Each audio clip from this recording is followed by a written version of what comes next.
Welcome back to the Boundary Corner podcast. I'm Curtis Wilson. I'm Brian Siegler, buddy. How you doing tonight, man? We got a big one tonight. Happy Hump Day first. Happy Hump Day. Hey, Happy Hump Day. cheers.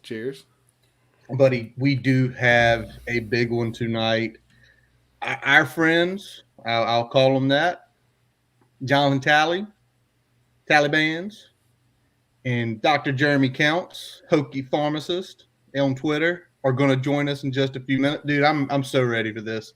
State of the program with two lifelong fans, a graduate, someone from out of the footprint too, to get even more perspective. Dude, I'm ready for this tonight.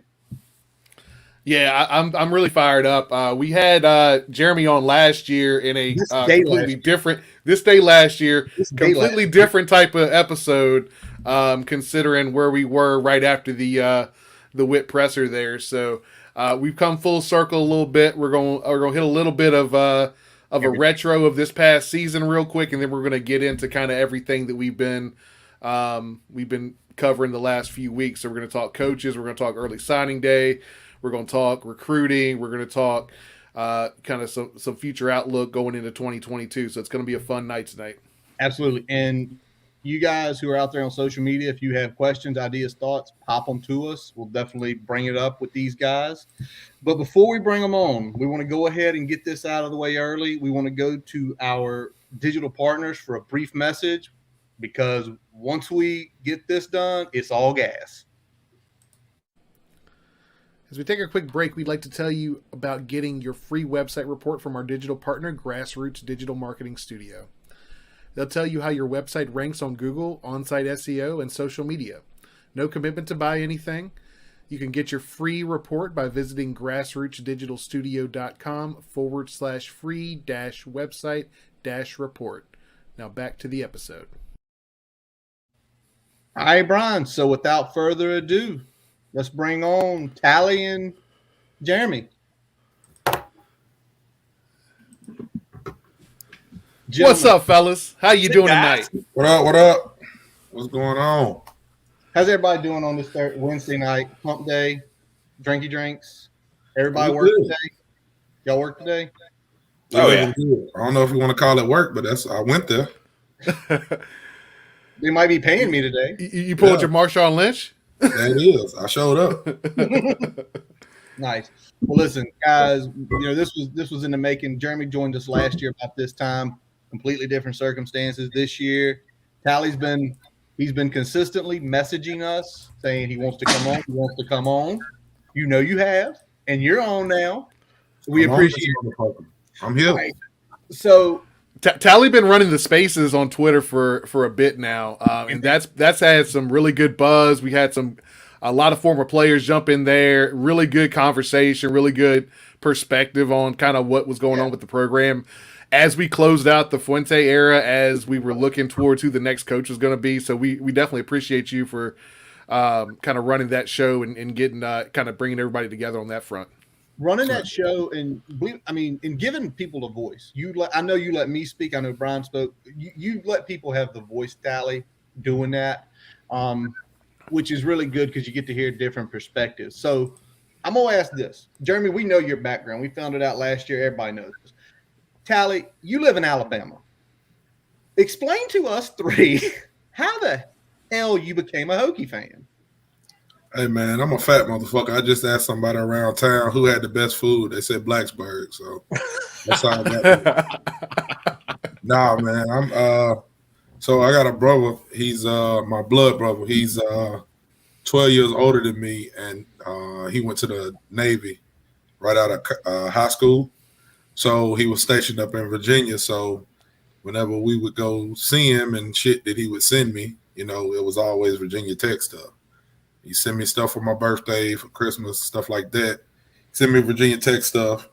Like I said, he was, 12 years older than me. So I'm 36. Around that time when he was there that's when Virginia Tech was popping. You know what I'm saying? I was the Michael Vick era, all of that. So I just started following the program from then on. I was about 6 during that time. So from then on, and he was a Virginia Tech fan while he was there.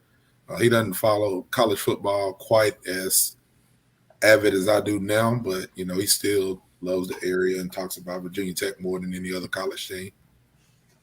So that's my story, and I'm sticking to it. Nice. So you kind of got to experience a little bit of everything from kind of the rise into the glory days, and now the last decade's kind of been up and down at best. So you kind of seen a little bit of everything then. Yeah, definitely.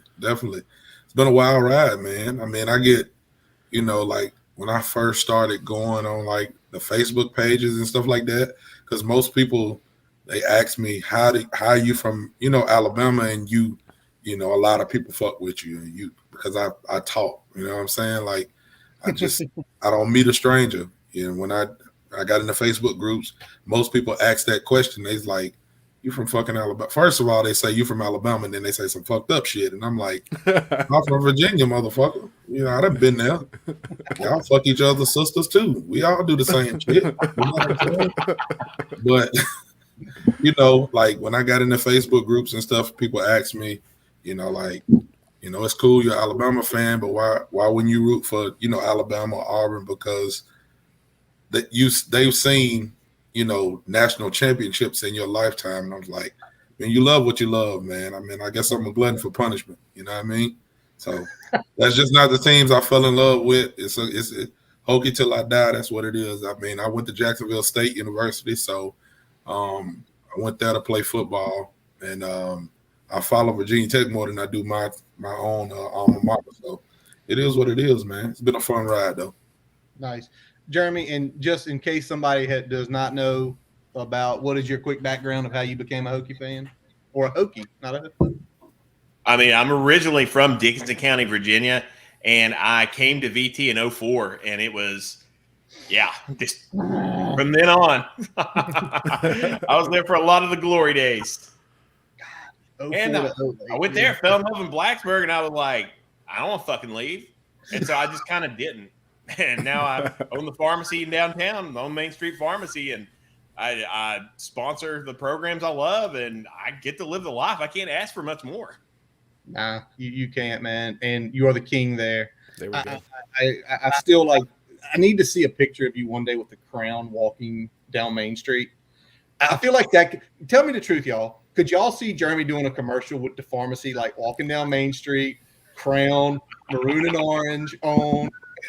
Oh, it's been discussed. Emily pretty much made me retire the crown after I embarrassed the fuck out of her during the Miami game. I actually got the crown and the spurtle and everything, the chain right up there on my little pirate.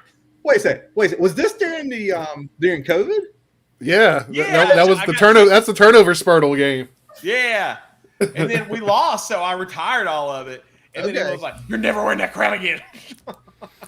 She was just waiting for an excuse to get you to get out of that thing, man. Yes. She's like, she she finally got to tie it to something Virginia Tech related. She's like, all right, it's cursed. You can't wear it anymore. See, she definitely played that up after we lost. She did not want me near it. No, it's like my fucking the crown was something I bought. It's like my lordship title. I'm technically a lord. I got drunk and bought it and forgot about it, and then I had this title show up in my house. I'm like, I'm a fucking Lord of Scotland for some fucking reason. And then the crown, I forgot I ordered it. I got shit-faced and ordered a crown off of like fucking Etsy or some shit. And I'm like, I guess I got a crown now. You had to make it official. Had to make it official. That's wild. Why not? Then I was like, I'm going to do the thing.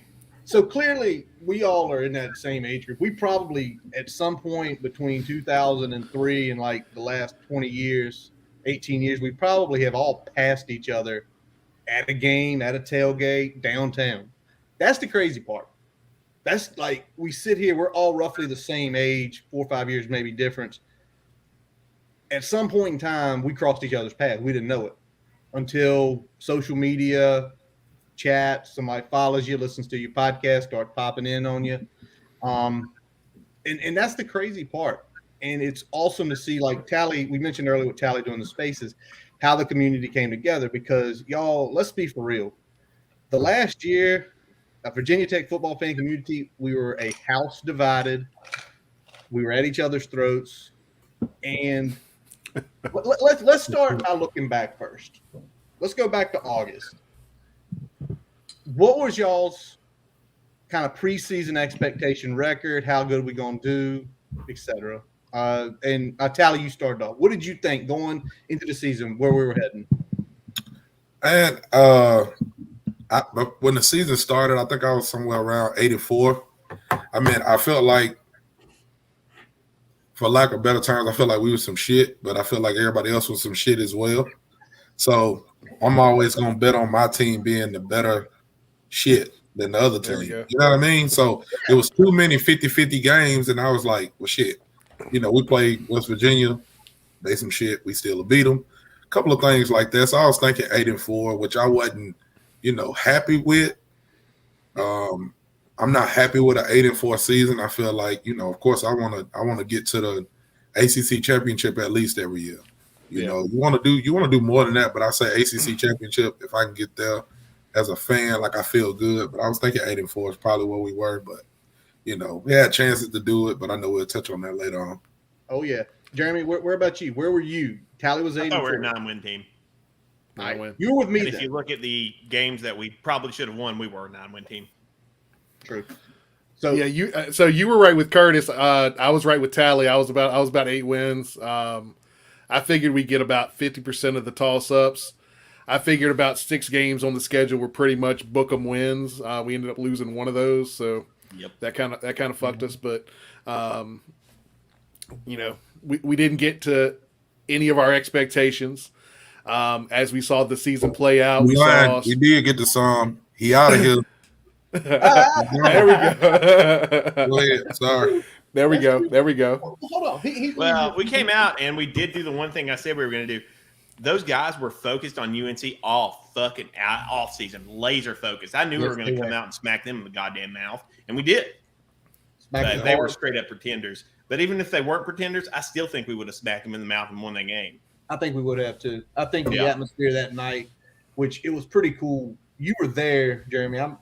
John, you went over to Hardywood. Talley, I'm assuming you were at home, right? With me. Yeah. Mm-hmm. We were at home. That atmosphere that night, I felt like after all the shit that had happened the previous, 15 months, 6 o'clock on ESPN, and they showed that stadium, that sea of orange. For an instant, you felt like we are getting back to normal. That place rocked. Sam Howell couldn't hear himself. Mac didn't know what to do. And you're right. We came straight out, popped him in the mouth. It should have been uglier. It should have been a lot uglier than 17-10. But we'll digress about that. But like we all said, we had these 8-9 win expectations, and then it's not getting there. And it's not getting there. At what point in the season was y'all's breaking point? And I know most of us had breaking points last year in 2020. Talk to me after Liberty when I was about 6 sheets to the wind in this room, telling Brian, F him, I'm done, it's over. But what was yours this year? What was the one where you're like, okay, that's it? Jeremy, you lead on this one. Pitt, just like it was last year. Last year, I got shit-faced drunk at Frankantina's, and I talked to – it was Andrew Alex and Nathan Brennan, a bunch of their friends who were still in school at VT, and I'm drunk, and I will not let them leave because I'm telling them the importance of donating and getting involved. You got to hear Andrew tell the story because they're like, and then there's drunk-ass Jeremy like screaming at these college kids that they got to donate more money, and they're broke as fuck. They're probably there drinking on somebody else's dime, and you're telling them they got to donate to the program. I know, exactly. I was shit-faced, but it was the same as this year. It was the Pitt game. And my issue was you came out, and we talked about that UNC game. That UNC game, it was a religious experience. We're coming back, and that was our first game back from COVID. And for me, being in healthcare for the last 2 years, that was a big fucking deal to me. And so I'm back. I cried like 5 times that game. It was insane. Like it meant a lot to me. And Emily was just like, okay, like you're doing good. Even Emily like got involved, and she like, it felt like the old days again. It felt right. And we were finally fucking back. And then we looked good for a while, and then the wheels started coming off. And I don't blame our guys. Our guys, they played hard. They're great. We have a lot of talent on the team, but we had issues with depth. We had issues with scheme. We had a lot of issues, and it really started showing its head I really feel like we had a lot shown on us that Pitt game, because that was the only game it felt like we were straight up outplayed. Yep. What about you, Talley? You on the same wavelength, or was it before or after? Nah, man. It was, for me, honestly, it was like, I hate to say it was Middle Tennessee, but Oh shit! if you want to say like a breaking point, it was West Virginia, because going in, and I can say, to segue into it, like the Middle Tennessee game, it was a team that we should have dominated. You know what I'm saying? We beat them, what was it, 35-10, 35-14, something like that. So, I mean, we won the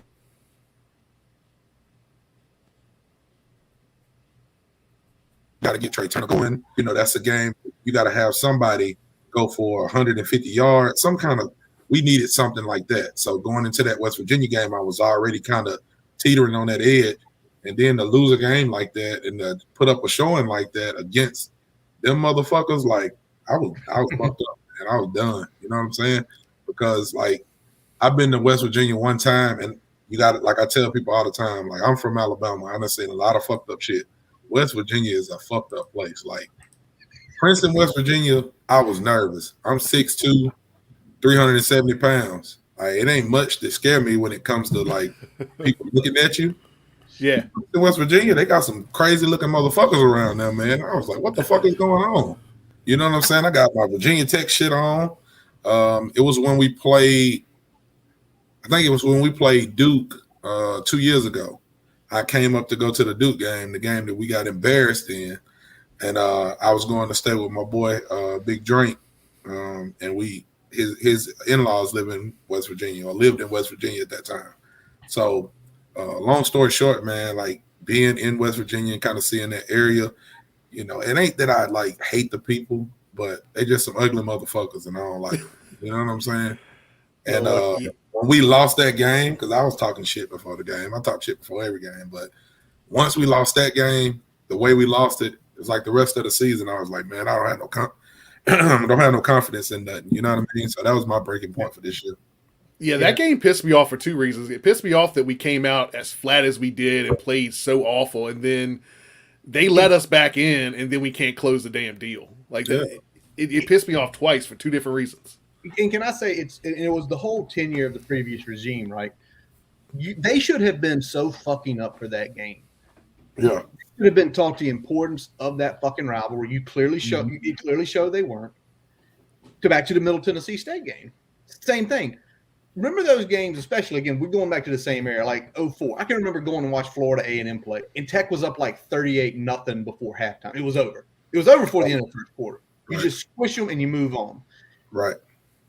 But I'm still at the Pitt game. I'm with Jeremy. I'm at the Pitt game because the Pitt game. All right. We're 3-2, right? We're still in the ACC race. Everything's still in front of us. We controlled our own destiny at that point. We controlled our own destiny. The crowd was lit. It was a 3:30 game. And we come out and just look dreadful. And again, the defense, to hold that offense to 28 points, they played their nuts off that game.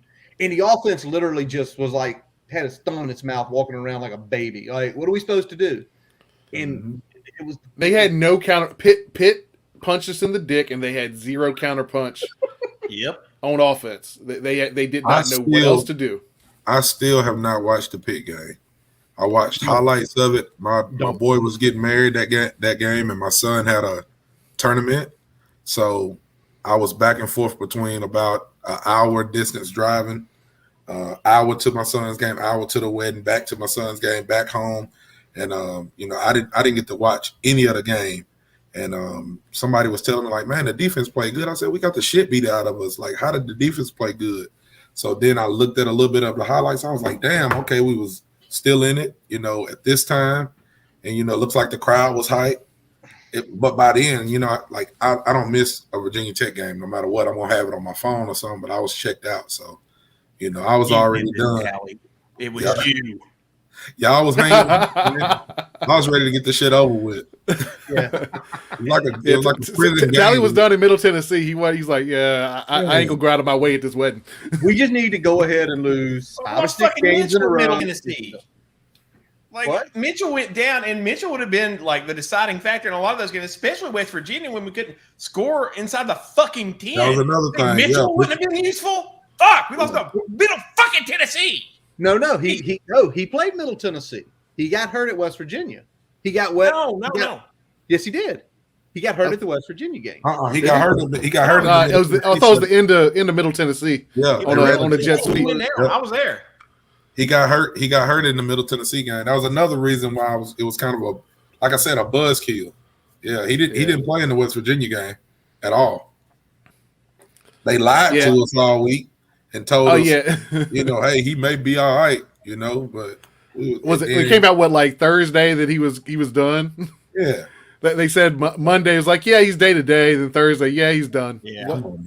Why didn't we have that information on Monday? I don't think there's any did. new information that we was dealing with some grade A liars. Yeah. We had to keep it secret. Y'all are probably right. I don't remember. Probably was in a stupor. All right. So I'm going to throw something at y'all. And I told you I was going to throw it at you. Jeremy, you said it earlier. We thought 9-3. We lost 3 games by literally last plays of the game. West Virginia, Notre Dame, and Syracuse. Yep. Flip-flop those games. We're 9-3. What happens? Heesh, that's hard to say. We don't win. We made the right call. Honestly, if we were 9-3, I think Witt would have let it go another year just because, we got really lucky getting Pry. But this could have turned out really bad for us in the coaching market because it's fucking crazy this year. And we're really, really fortunate that the portal is so fucking open, especially with so many people leaving. Yep. And this year will be looked back. It is unprecedented, the amount of turnover. Brian Kelly left fucking Notre Dame to go to LSU. That's the most insane shit I've ever heard in my life. Yeah. What else can happen this fucking year? Bronco just up and retired. He's like, nah, I'm good. He pulled his Urban Meyer move, man. Yeah, it's just like, what do you do there? So what do you think? What do you think happens 9-3? Now, what happens 9-3? We beat UVA. We're 9-3. We're going to Orlando. We're going to one more year. That's what I think would have happened. One more year. You think the same? One or more do you year. think What's that? I was saying, Talley, what does he think? 9-3. Man, if you flip flop them games, we lost to West Virginia. If we flip flop that, the Notre Dame and Syracuse game. Yeah. All all less than 5-point losses. Yeah. So Syracuse came after Pitt. So I don't even want to get to the Syracuse game, but Syracuse came after Pitt. So if we go into the Pitt game undefeated, and Pitt comes in how they came in, does game day come to Blacksburg?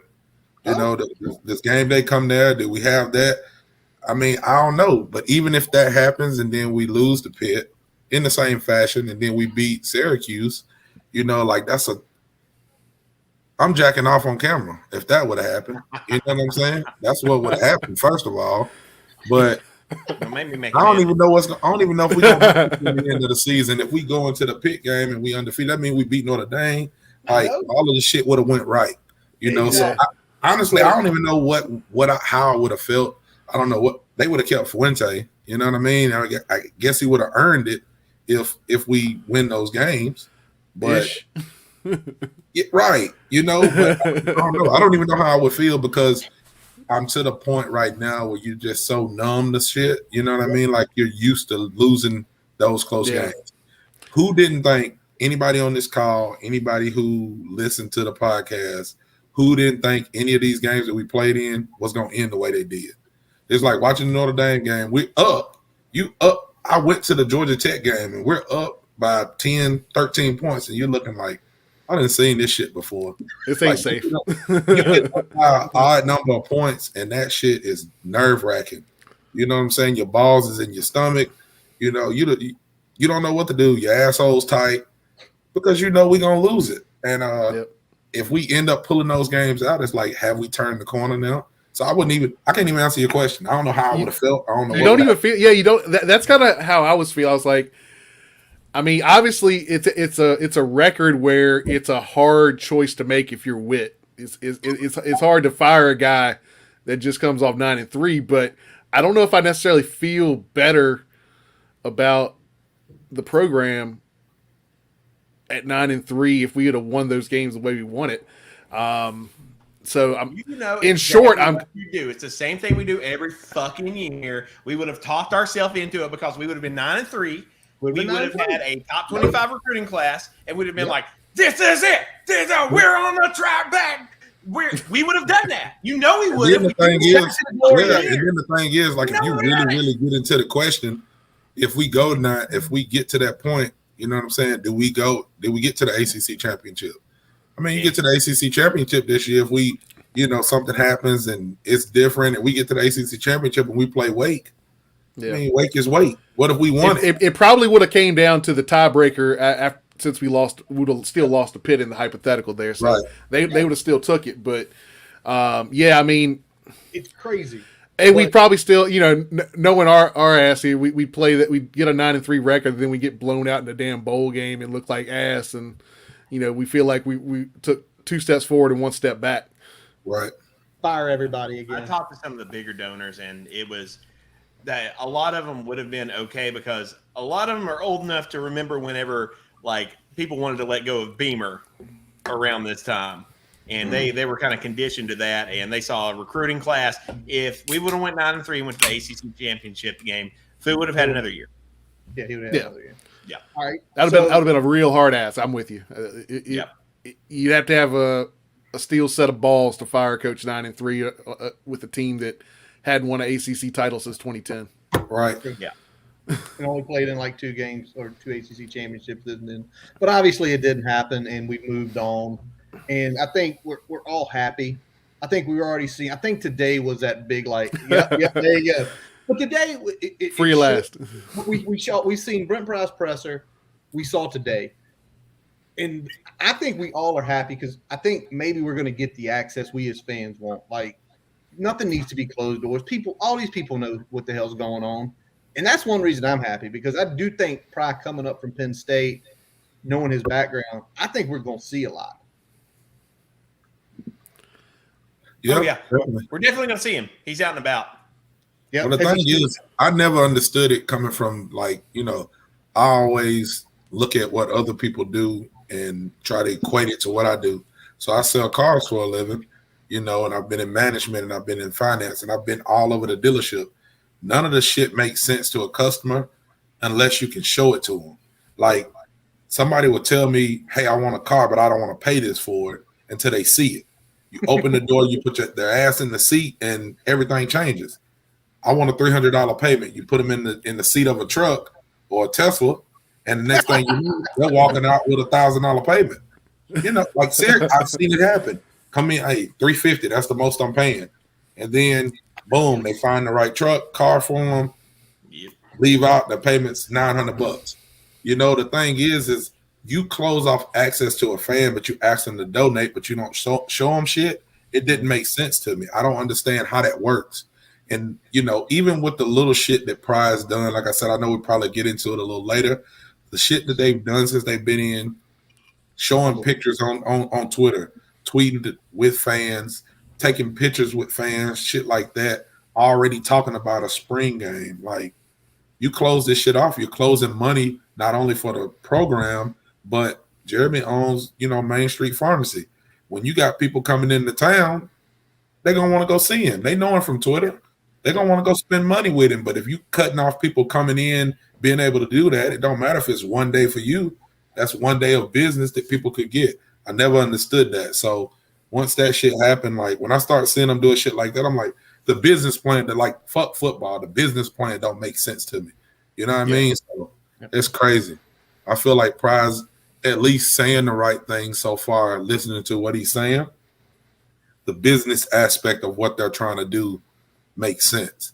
People's gonna open up their wallets and their pocketbooks, pull money from under their titties, wherever they get it from, to donate a little bit more. Well, it seems like they're actually selling a product now. Before it's like, well, you'll see it in the fall. Now it's like, all right, well, this is your program year round. Here's what we're doing. Here's what we're about. And here you are.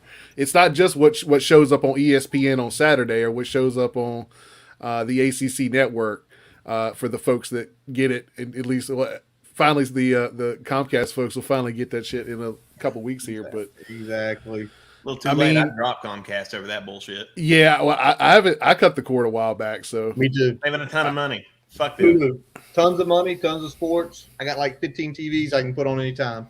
Yeah, exactly. But I like the way you made that point, Talley, especially like Jeremy. Even if you don't know Jeremy on Twitter, and I'm sewing back. I go back to myself at 22. If I was downtown getting hammered, like, okay, I'm gonna have a hangover tomorrow. Oh, it's a pharmacy right here. Let me stumble in here and get some Advil so I don't have it as bad. But it makes sense. They look like they have a plan together. Where the other one, where Brian makes the point, we have spring season and we have fall. We have nothing in between, and we know fans aren't like that. We want to know constantly what's going on, updates and stuff like that.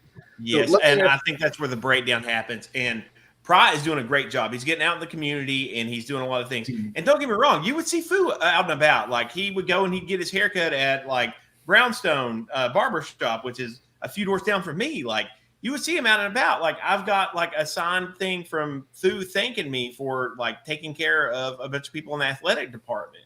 Like he did do stuff. It's just it's like they didn't get social media and what they were supposed to be doing. Pry gets it, and Pry's also out there a lot more. I mean, I fucking met him his first day here, and he sent me a signed football. Dropped in today. Like he gets it. Damn, you know, that's awesome, Jeremy. Fire. All right, so let me ask this because we're gonna get to Pry in a second, and I got to know. Me and Brian, we threw ours out there. Y'all heard our list of about a month ago. Jeremy, who are your top three before we hired Pry? Who are the three names on your list? Oh God, what was it? I was full on the boat. God, what was I saying? Elko, Chadwell. You were saying all types of shit. No, it wasn't fucking Chadwell or Hilly. It wasn't fucking them. No, It was I wanted a fucking. It was Huff. We're on the Huff train. Huff. I wanted Huff, but Huff was my second.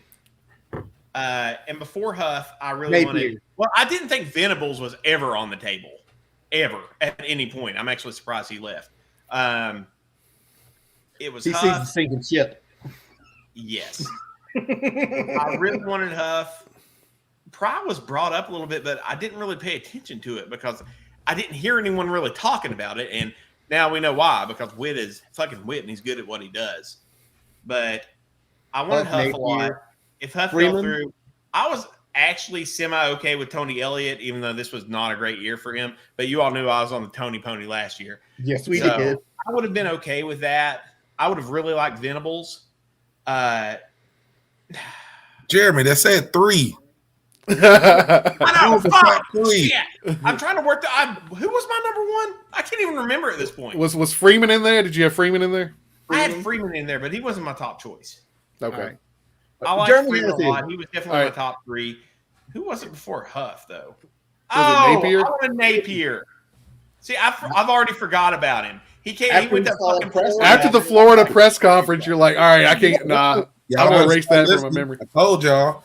Yeah. I tried to tell you. I don't even remember. He came out and he was just like, "Oh well, we'll do that. Don't worry about the stars and all this fucking bullshit." It's just like, get the fuck out. He was saying the wrong things and he was doing it low energy. It was such a weird presser. The last 2 years of Florida. What about who are some of your guys that you like? Me? Yeah. Yep. Yeah. So I mean, Freeze was my number one. You know, I was throwing some wild shit out. I was like, Freeze, give me Lane Kiffin, Freeze, Kiffin, Tony Elliott, Huff. But it probably in the top three would be Freeze, then Huff, then probably Elliott after that would be my three. But you didn't want Napier?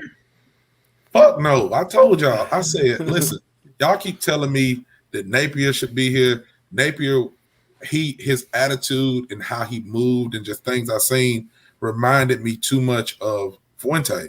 You know, and no disrespect to that man, you know. He had a job to do. He came and did it. He just didn't do it how I like to do it. So you can get the fuck on. And I didn't want to bring another motherfucker in to act like him. That's what Napier seemed like to me.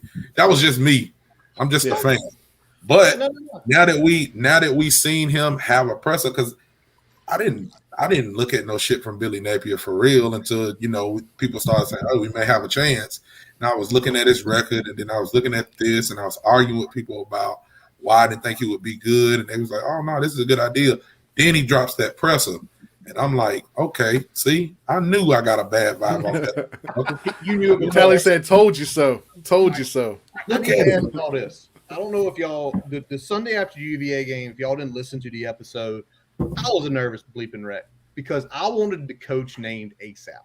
I need a coach. I need to know now. Were y'all like me on nerves, pins and needles? Or Brian was like, "It's okay, it's got to play out." And I'm like, "No, Brian, we're gonna get screwed. We're gonna wind up with Chadwell or somebody like that as our next coach, and we're gonna be like, this sucks." You know we're on fucking pins and needles. We've talked about it that entire time. We were a fucking wreck for weeks. It was awful. This fucking process was terrible. Yeah, it was. God. I was ready to have like a fucking nervous breakdown. Exactly what he said.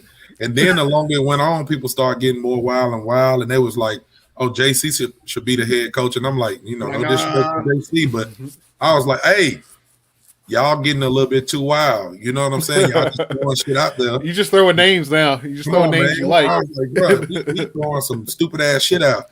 So the more and more, I know. At one point we were making a joke. I was like, Brian, just throw your name in there. You might get that job.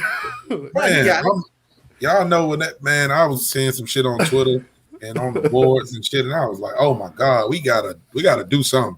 Like I was getting nervous. I was with you, Curtis. I was fucked up. Good. Thank y'all. I was playing wait and see. I figured Witt had something already in the works, and we were just kind of waiting for the right time. So I didn't think we were screwed. I just didn't know if I was going to like what the name was.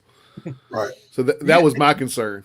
What we would like is it wasn't going to be Justin Fuente. That was the only thing we were going to like. It wasn't going to be Fuente anymore. But then the Pry announcement comes through. Witt's sneaky ass drops it at 7:45 a.m. for all of us. And we all go crazy. I knew who he was. Brian knew who he was. We mentioned him on the pod as a dark horse. Did y'all know who he was? Like, I didn't know who the fuck that man was. I had never heard the name. Well, I ain't gonna lie, I had heard the name. Before, but I didn't. Go ahead. Go ahead, Talley. Because I listen to y'all. You know what I'm saying? Like, I listen to y'all and talk to y'all. That's the only reason. But, we got so much shit, which, I don't know, the listeners don't know how much we communicate and stuff, but we have so much wild shit going on in our group. You know what I'm saying? You gotta filter. You gotta filter it sometimes. You can't take some of the stuff. You can't take some of it.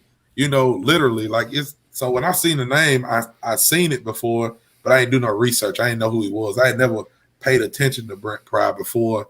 They was like, okay, Brent Pry is our coach, and then I went, Brian, what the fuck do I need to know? Should I be happy or sad? Then this motherfucker starts hitting me with all kind of crazy shit. Well, look at this stat, and he did this, and he did this, and his dick is big, and I was like, oh, okay. Look at these returns. One of the worst 24/7 threads ever. Bro, listen, man, Hokey Twitter is wild. You hear what I'm telling you? Y'all got to get y'all people under control up there, man. Y'all be acting like I be the one. No, Twitter is a wild place, man. It is. Although we did find out today that FSU has their own little lineup of characters too. I think they make us look sane. FSU was a clusterfuck today. Oh my god! Yeah, they made me feel better about our fan base. Kieran went in, didn't he? Yeah, he went hard. I wonder why they cut him off. I wanted to hear him. Yeah, what was he about to say? No, that would have been. He was about to blaspheme the name of Deion Sanders, I think. Somebody said a hard ER was coming in there somewhere. Oh yeah. Cut that off so Jeremy, obviously you kind of got an idea who he was, but I know Talley, you just mentioned you went to Brian. Brian fed you some info. What about you? When you kind of started knowing, okay, who he is, what he is, what'd you think of him, Jeremy? Well, the first thing that I looked at was what Penn State fans thought, and they were all distraught. Distraught. Like, we'd heard his name thrown around a little bit, but you all know how this fucking goes with everything. We've been through this. Like, we know how this goes, where we're so fucking sure and we're hearing from all of our people and everyone's hearing from their people and we're all sitting around circle jerking each other about what we're going to do. Y'all know how it is. So it was hard to tell. And then it dropped and I was like, okay. And then I started looking into it and I did not realize what a great damn hire this was. This was a full on went under the radar hire during a year where actually getting like a big splash hire would probably not have been our best bet, because we would have ended up hiring like a big flashy name if we really wanted to and splurged on someone instead of actually going with a really good coach who comes from a really good program with actual experience in programs that know what they're doing on the P5 level, while also expanding what we're going to do with our staff, with our support positions, with our actual coaching staff. This was a great hire in every single way. Talley, what do you think? What was your first thoughts? After the hire? Yeah. Yeah, after the hire. So, again, kind of starting, after I got a little bit of information, because at first I was like, we fucked up again. You know what I mean? Like, we got somebody that don't nobody know, it's going to be some bullshit. And then after I did a little bit of talking and listening and shit like that, like pretty much what Jeremy said, you looked into the roots of who the guy is and, where he came from, how long he's been doing it, the experience that he has, the connections that he has. This is before I feel like we'll get into, what happens when we actually hear him talk. Just looking at him on paper, I was like, okay, and then the next thing you want to know is who he's bringing with him and how much money did we spend on him. You know what I mean? Yep. We all want to know that. And I tell you, one of the reasons.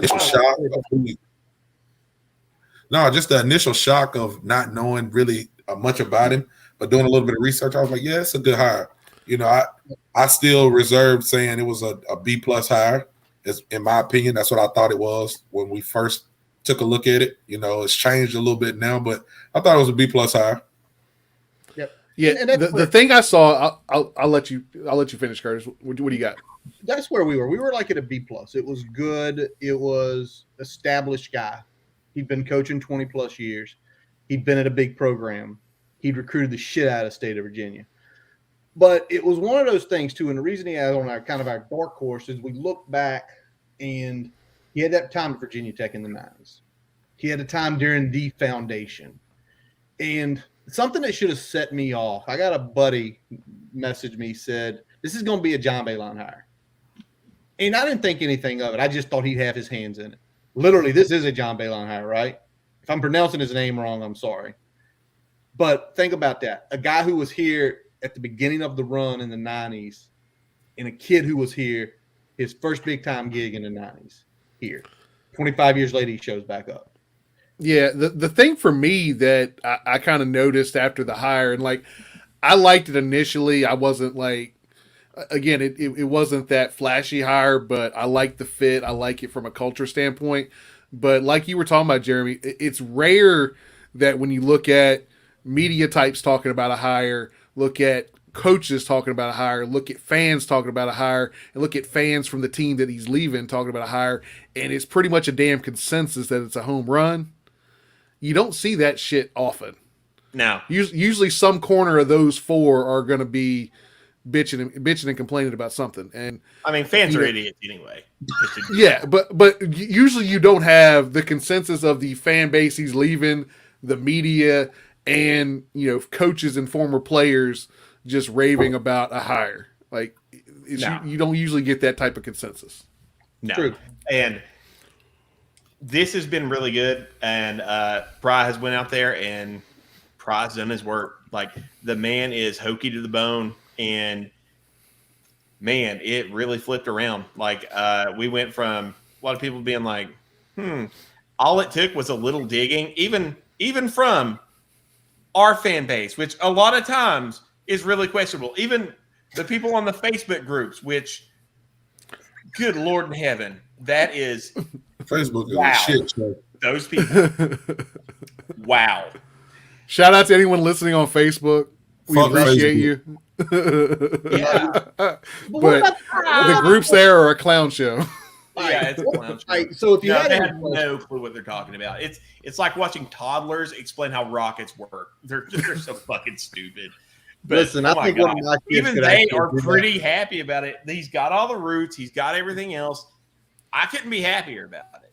Like, we'll see how it all plays out in the long end, of course. But it's nice to have someone who gets our culture, and not to beat the B Hill drum too much. He always did have a point about culture. He really did. I don't Shout quite out to B agree with Hill. him on recruiting. My boy B and Hill, we're man. there, but He's been preaching it. yeah, Stars don't matter. culture has a lot to do with it. There's a reason we've embraced it so much, and that plays into it. The little things do play into it. More donation dollars, more support for the coach, more support for the program. That plays into everything, not just for the program itself, but also for the community. It means a lot to us. So having someone that gets it and really gets out there and does that is next level. That's something that means a lot, and I'm glad that Pry gets it. Yep.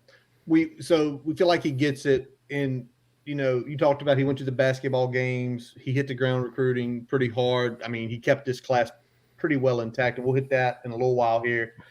But when you just heard that opening presser, he's got a little of it's a Virginia drawl. I don't there's gonna be arguments about it. It's a Virginia drawl. It's a Virginia drawl with that like Pennsylvania accent behind it. But when you heard him talk, and I think that was what like popped it, like, okay, he gets it. He talked about being here. And the point Brian made when he got hired, Frank Beamer and Bud didn't have to be there, right? They had to be there for Fuente. They had to. Bud was staying on staff and Frank was stepping down. They didn't have to come to this one, did they? They didn't have to what now? They didn't have to come to that press conference, No, did they? But they did. not at all. And they came. No, they went. They knew him. They also, we know what we're doing, and we know that if we are going to bring our guy out, if we have Frank and Bud behind him, it's going to look really goddamn good. We're not dumb. We know what we're doing. Right. That's kind of how I was looking at it too, because I was like, pretty much, if they hired somebody, because Frank's got a lot going on with Shane being in South Carolina. He had a million places he could be. If it wasn't something that he really wanted to be a part of, because you could see, which we needed to kind of get away from Beamer a little bit. You know what I'm saying? Because we see them Fuente's first year, every game they talked about Frank more than they did Fuente. But if it would have been somebody who they didn't fuck with at all, yeah, I don't feel like they would have been there. So when you seen the emotion is the main thing to me. Like during that press conference, there was some emotion from Pry. It was some emotion from the guys in the audience. You know what I'm saying? Frank, Bud, JC. It did make a difference. You know what I'm saying? You was like, okay, like that's when I really was like, even after the initial hire, even after seeing, them talk about him coming in on the plane and shit like that, like the presser, when he started talking, like he was like, okay, this dude might be the real deal. Some of these motherfuckers who've been feeding me this bullshit may not be so full of shit. You know what I'm saying? It's not all lies. It's not all lies. But he did me with the academic support staff, y'all. Yeah. Yes, he will. Like, It's still the wildest we exchange have to I've get ever in front of seen. as many people as possible.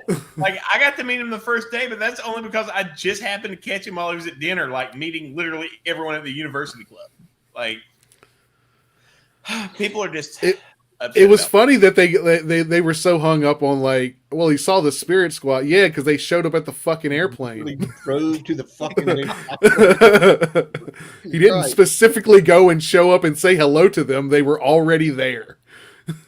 Man, Right. I've been at that airport a lot, going up in the ESPN Blacksburg chopper too. Like it's hard to get in. Try to get Manit and Lob in, go on chopper with me. Oh, Jeezy. Oh God. So we all feel good about it. We all feel like I think he not only understands the recruiting game, I think he understands X's and O's. I think he understands the value of the community, the fan base. He understands social media. He's not crazy on it like Derek Jones is. Talk about him later. But Cheetah. He knows when to do it. And if nothing else, as you read that opening presser, in like the second paragraph, J.C. Price is going to be retained as associate head coach and D-line coach. You knew kind of right then, he ain't a dumbass. He knows what he's doing. And then you look back further. Well, shit, he coached a guy.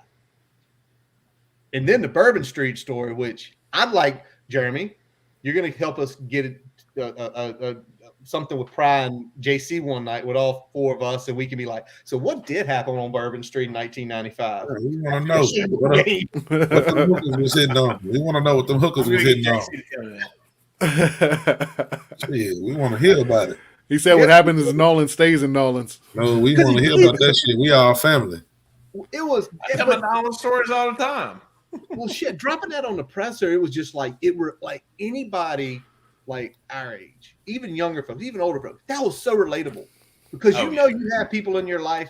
Mine is right above y'all, named Brian Siegler. We have more than a few moments like that in our life that, we don't talk about them too much, but it's relatable. And then he keeps JC, and then he tells us Pearson's staying. And you sit there and it's like, for us as fans, like I was 12 years old when JC played. Pearson was about the same age. You know those names. And it's like, they're staying. It made you again, it goes back to the culture piece. Like, this guy understands the culture piece. He understands you got to have some Hokies. It doesn't have to be a staff full of them, but you've got to have people that can teach that. Yes. Keeping JC, I think, was one of the best moves that we did. Also, really throwing JC out there, and because the man cares and you just feel it after the UVA game. Even before that, you could just feel it. I mean, he got up with Dwight. Vic, I got a random call just Saturday morning, and it was Dwight. And he was like, Jeremy. I was like, hey, what's up, man? I didn't know what Dwight was calling me. He was like, okay, so JC wants to get up with Nikki Giovanni because he saw the post from the pharmacy because he knew I knew Nikki. And I don't know why he didn't just go through the usual channels through the university to get a hold of her, but he asked Dwight to get a hold of me to get a hold of Nikki to set up. Because you the plug, man. You the fucking plug. Set it up. So. Yeah, you man. Look at your title on this screen, man. Lord Dr. Jeremy. Man, I bought both those titles. Bro, hey, that's okay. You a legal. You got the best job out of anybody on here. You're a legal drug dealer. Just getting it in. Hey, it's bad. Man, you out here supplying the world with good drugs, dick pills, and high cholesterol medicine. What else can you ask for? Really, really cheap now. They're like $1 a pill now. Really? Yeah. It's not bad. Yeah. They went generic, and the generic companies actually competed, and it went way down. $1 a pill. Yeah. Yeah. $1 pill for. It's not bad. When do you need to get worried after you take it? What? When do you need to get worried after you take it? 4 hours. 4 hours. Yep. If you are hard for 4 hours. That's a problem. The cells in your dick are going to start dying, and it's not going to be fun. So if I'm slamming it in the door and it still won't go down, I need to get to the hospital. Yes. Okay. And that has been. It will become painful. Trust me, you'll want to go to the hospital. Okay. That's what I figured. That's what I figured. It'll get really painful. There's a point of diminishing returns. Yeah. Exactly.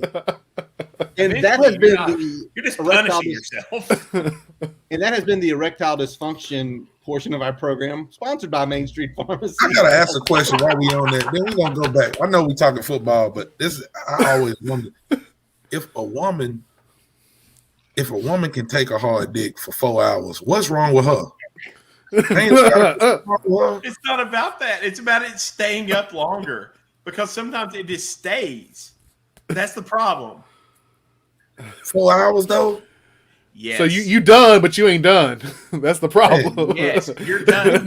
Hey, give me 4 minutes. I'm straight. Give me 4 good minutes. I'm up in there. All right, let's go. Keep it going. Let's go. It hasn't been announced yet, but it seems like everything is pointing to. Yeah. Let's try to recalibrate. Take a drink. Reload. Oh, there we go. We told Jeremy to do a rim shot at least once. It's gonna be more times. What? Brian Smith right now. You gonna get Jeremy to do a what? Show him what a rim shot is. Jesus Lord, this man. I know what a rim shot is. Don't show me what a rim shot is. Oh, never mind. That's a rim job. My bad. Yeah, that's close. That's the edit of fish. Right. And we're out of control. 57 minutes in is pretty fucking good. Yeah, we're doing all right. We're doing all right. Good. Brian Smith, not officially retained, but everything he's coming. We got to know back. what's going on, Curtis. What's going on with that? We don't know. No one. It's very quiet. He's not saying anything. I mean, he tweeted at some recruits today that committed, but it's floated out there. It's very little that's coming on. I mean, y'all know we run in the same circles. There's not a lot that's really being said about if he's being retained or not. And the more it goes on, you kind of start getting a little worried, right? Right. Like, I feel like we need him. I feel like with him and JC, you're holding down Virginia. You've got, Derek Jones probably going to run some North Carolina stuff. You've got Bowen, who's announced but not announced up in Maryland. Quinn's probably going to run some Georgia stuff. And I don't know what the holdup is. I think we all want him, right? Yes. Yeah, I think Smith was probably the best pure recruiter on the staff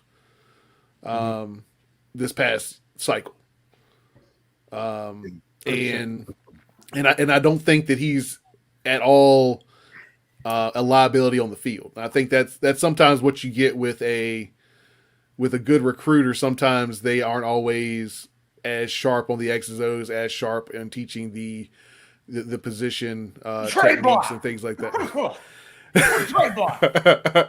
Wow. So he's one that can recruit, but he's also not a liability coaching his position, and I think that's big.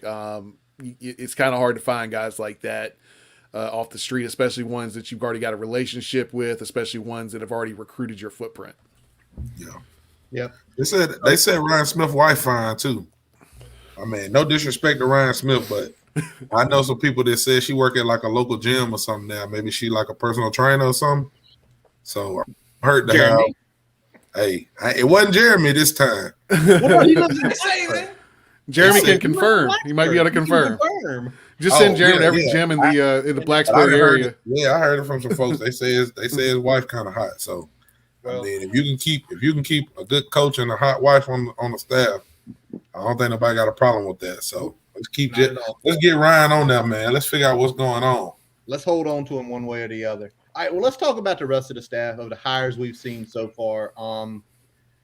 Did y'all have anybody specifically y'all wanted? Like, I'm still on the freaking thing that I wanted Josh, Gaddis. Get that man back close to home. Gaddis. Yeah, I was thinking Gaddis would have been a good hire. Just when you hire somebody like Brett Pry who does get it, but it's not really like a splash hire, and then we hear about all this money that we have to kind of go towards support staff. I'm like, okay, we're gonna throw that. Even if it's not like a national name, it's gonna be like a regional name that everybody knows. That's what I expected to kind of come out of it. But I don't know none of these motherfuckers that they hired. Honestly, I don't know none of them. I never heard of none of them coaches. I had not either, and it's funny. I had heard of Bowen and I had heard of Derek Jones, but I only heard of them secondhand. I had never heard of Chris Marv. Sean Quinn. I had heard of Chris Marr because he played at Vanderbilt. Like, he was a beast when he played at Vanderbilt, so I knew his name from there. But I didn't know where he was coaching it and shit like that. Like, I didn't know much about his coaching style and all that shit. Yeah, like I mean, I was hoping for somebody. I mean, after the Carolina stuff, when I was like, maybe we pull. Hey, Brian, we lost you, dude. Your Can't mic. hear you. Brian, we can't hear you. He can't hear us either. Oh, the joys of.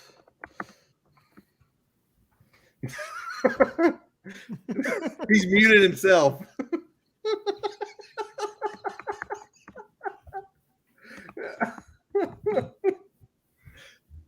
You muted yourself. You're muted. Woodford Reserve. Can't hear you. Now talk. Check. The wonders of live streaming. Nope, nothing. It literally showed the mute button there. Yeah, it did show up for a minute. He's trying to figure it out. Oh, he's the brain. It shows the mute button now. Mm-hmm. This won't be taken out in post production. What's up? There Okay, we you go. back. Hey. You were going hard as shit on something while you were muted. That Yeah, like a is motherfucker for a I minute. tell myself constantly. Yeah, you was going in like a motherfucker for a minute. I was talking about Joe Brady.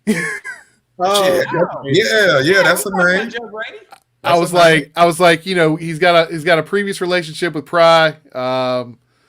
You know, if we drop a bag on that side of the ball, we don't need to drop a bag on the defensive side of the ball just because Pry can kind of work his guy in there as he goes. Maybe we drop 1.2 or higher on that side of the ball, pull in a Joe Brady after that whole Carolina shit went down. Joe Brady. Shout out the Darlex. Joe Brady. Joe Brady. I don't even want to talk about that day. Hopes got very high that day. And actually, where is Joe Brady? What's Joe Brady? Is he still on the Nah, road? where's He's Darlax? still unemployed, man. He's still unemployed. Where's Darlax with them Still lies? That's where is he at? Oh, okay, y'all. Okay. All right. So let's talk about who we got. First of all, I want to hear who wants to. Somebody give me their first impression of Derek Jones, the cornerback coach. Ooh. Derek Jones is live. That motherfucker. Wow. He talks about cheetah. Motherfucker, I used to call like Four Locos pretty much fermented cheetah blood. He is the embodiment of OG Four Locos. I love this man. I love this coach. He is exactly what I want out of coaches. I fucking love him. Ring more of him. What about you, Talley? Man, you know,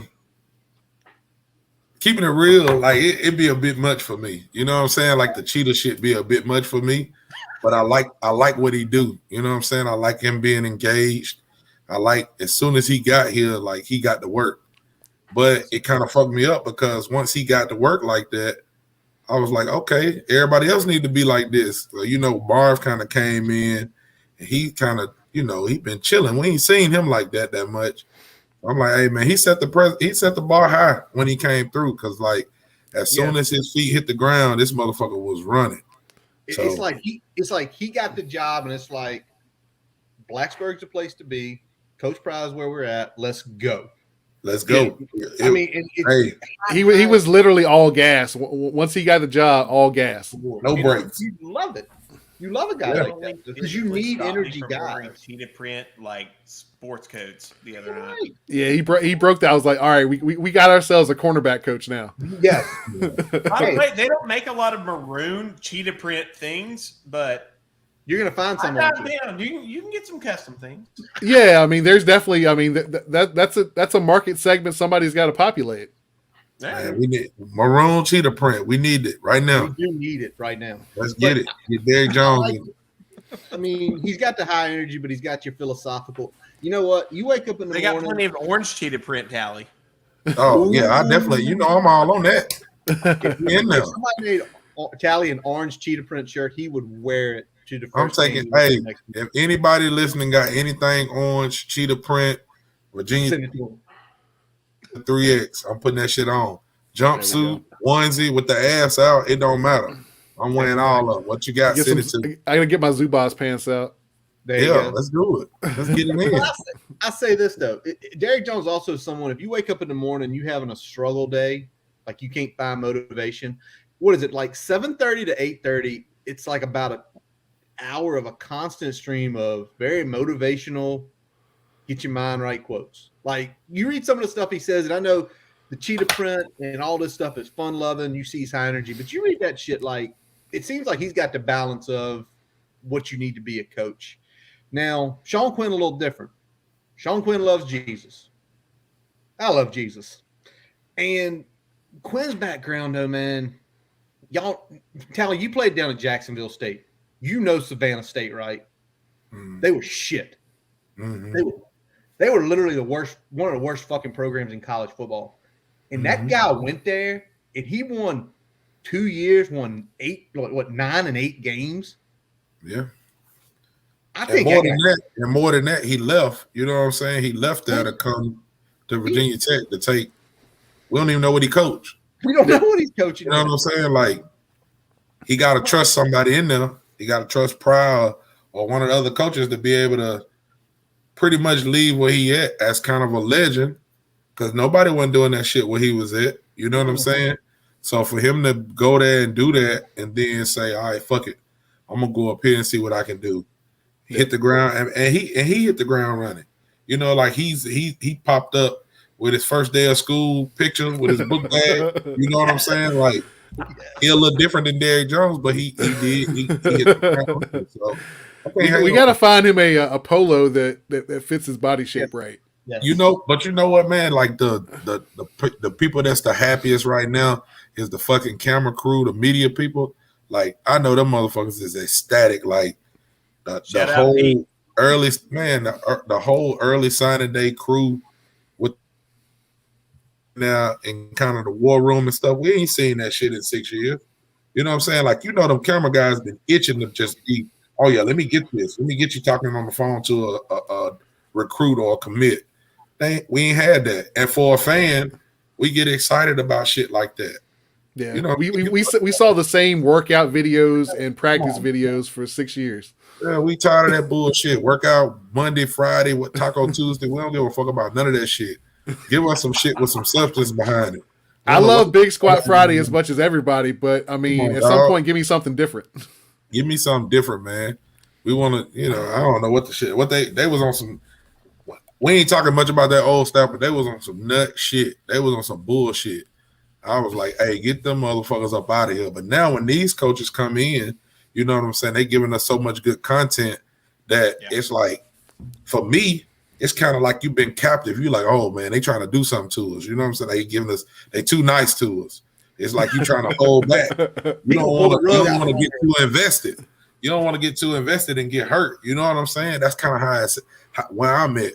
Because like when I seen the stuff today, because I've always got up for, you know, signing day, early signing day. That's a football fan. That's your dream, you know, to be able to kind of, you know, I'm at work. I think I text Brian earlier, like, hey, I'm getting it in. I got my laptop up. I got my work computer up. I got my phone, and I'm taking a look at all this stuff. But usually from what we seen, I mean, you got to, okay, he's in. Okay, he's in. Like, even the videos that they shot now was so much better. Is it just me? Am I bullshitting? Like, the video was even so much better just with what we had today than we've had in the last 6 years. So I'm just hoping that they continue, like, progressing with it. You know, you got to change with the times. You got to change. Like, that's what kids like. That's what kids want to see. I ain't saying that on the field don't matter, but I get into the people with the arguments on that about jerseys and uniform colors and shit like that. Like, man, that shit, that's what's popping is what people want to see. You know, we don't want to get on here and see. Yeah, and I think the big thing, like, and the thing for me, like, it seems like there's a plan from that side of things now. Like, the staff is in on the plan. They're contributing to the plan. It's not just the media team saying, all right, are you willing to do this? Are you willing to do that? It's the staff is saying, hey, we got this going down. Bring some cameras in here. Let's get this thing going. Right. It feels like there's a plan on the coaching staff side that's understanding how to use media to sell the program. Exactly. I mean, it's like what Neil was saying. Like, we used to look at this shit from other programs and be like, that's lame as balls. Who the fuck cares? We didn't care. And then we actually started getting it with our program with like the coach reacting to like someone committing. And it's just like, now we're like, oh, fuck. There's emotion. This is There's what that feels there. like. And we're eating it up and we're like, let's reflect on a lot of things. A lot of things we should have been doing. Think about everything the last 6 years we've been deprived of from a fan perspective of seeing that. And you talk about Ron, I felt like they just had the way it looked to me, as many people was in that room today, it's like they just brought the social media and that whole staff in and said, y'all fucking just hang out in here with us. We're going to be getting calls from these kids. We're going to be, getting the faxes. We're going to be throwing stuff up on the board. We're going to be chit-chatting. And just catch it that fucking simple. Yeah, come in and hang out with us. And then when something happens, like, I'm not going to trash the former staff. I'm not. I will. You will. But you'll talk to me next year about that. Yeah, well, I think the thing we always talk about, we've talked about it a bunch of times on here. I know we talk about it when we chat outside of here. Like taking the layups. Take the layups. They're there. Just take the damn layups. Christ's sake, take the layups. All right, Talley, let me ask you about this because we're going to jump to the next guy real quick. You say Chris Marv was a beast at Vanderbilt. How the hell did Vanderbilt get a beast? You explain that to me first. Man, I don't know. Every now and then, like, schools like that will just have somebody who just – I think they had like a tight end last year or the year before last. I think his name was maybe Zach Cunningham or something Cunningham. Like Vanderbilt, schools like that will just have somebody that just – when you watch them, like, they stand out so much from everybody else on their team because – I don't know how they get there. They just got, more talent than everybody around them. And I think Marv, I'd have to look it up to see. I think he made like all SEC team like 3 years in a row, 4 years in a row, something like that. Yeah, he was a monster. And another thing, that was around, everybody played NCAA. Like that was when NCAA was popping. So I was, you don't want to take your favorite team every time you do one. So you pick a sorry ass team. Oh, yeah. Vanderbilt was one of them. And I think Marv was like, I got to check for sure, but I think he played linebacker. He was maybe like number 13 or some shit like that. And 13 was jumping off the film on them, man. Shit, let's get it in. Commodores, baby. National championship every year. That's awesome. That is very awesome to hear.